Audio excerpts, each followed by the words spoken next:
By Ken Delaney, NBC News investigative reporter for the Virginia courthouse itself.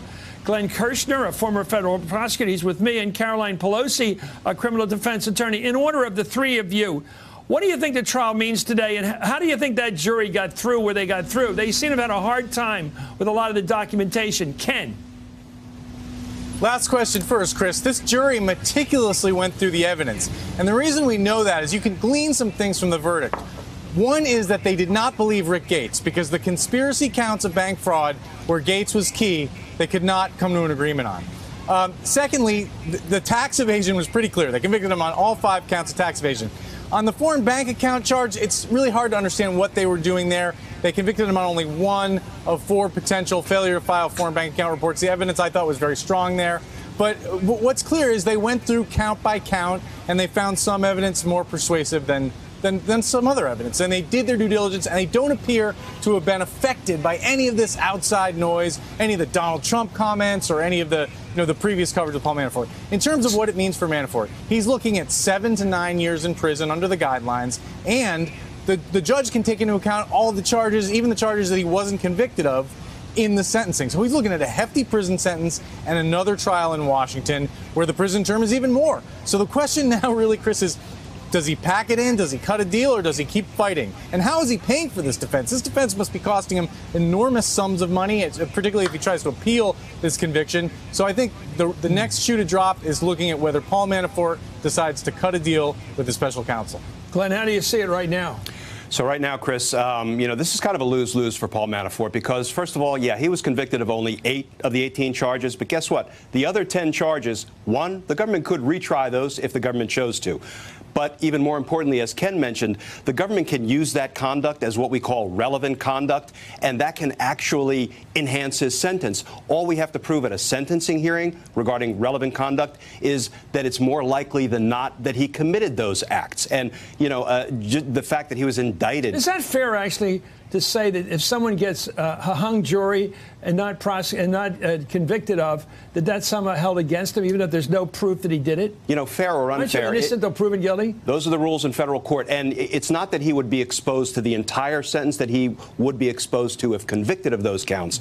But he does get a sentencing bump if the prosecutors can prove it by a preponderance of the evidence. So, and not to mention, Chris, I have to believe that Manafort is going to be that rare defendant who's looking at a hat trick of indictments, because I have a feeling Bob Mueller, once he decides to return the conspiracy indictment, Manafort will likely be rolled into that as well. Let me go to Caroline Pelosi on this. Caroline, your view of this case as a human thing. You look at a guy he looks kind of tough. He doesn't show much emotion. Manafort looks like he's been through a lot in his life. He's a tough guy. How much can he tough? He's 69. He's facing at least now almost a decade in prison if nothing worse happens. The judge could throw the book at him for the other charge and try to win indictments on them or win convictions on those. He got to go to Philadelphia, maybe a more liberal jury, a more tough jury. Philly's a tough town. I lived there. You never know what you're going to get in the jury, and maybe liberals. Who knows? They don't like Trump. I don't know. But I wouldn't be very happy about it if I were him. And secondly, there's apparently a hell of a lot of documentation being thrown at him in the next trial.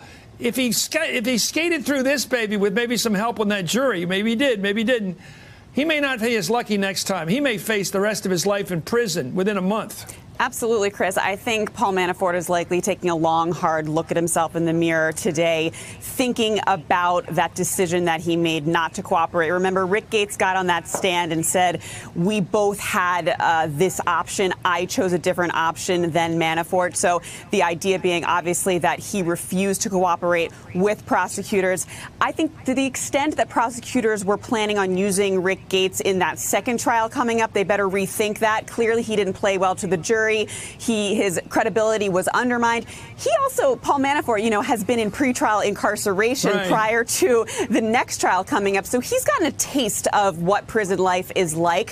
If I had to guess, I'd say he's going to be cooperating sometime soon. Yeah, by the way, I made a big mistake. I'm going to a Phillies game tomorrow night. It's D.C., the next trial, but it's equally a big city court, and it's going to be tough on him. I just remember, again, through Watergate, those guys did not do well going into D.C. court. Let me get back to Ken on that. You're thinking about that, Ken.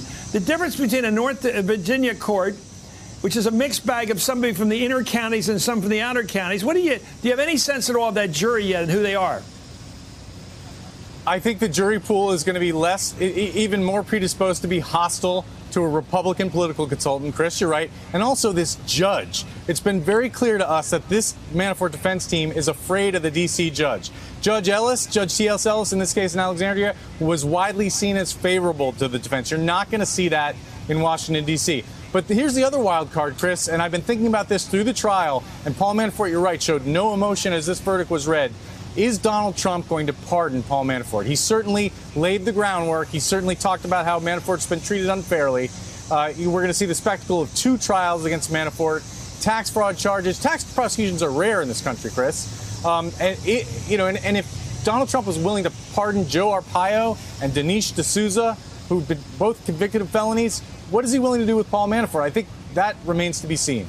Well, Glenn, and then I want to go to Caroline and the same question. It's harder to pardon someone when you benefit from the pardon personally. It's one thing to help out Jack Johnson or somebody from yesteryear, right?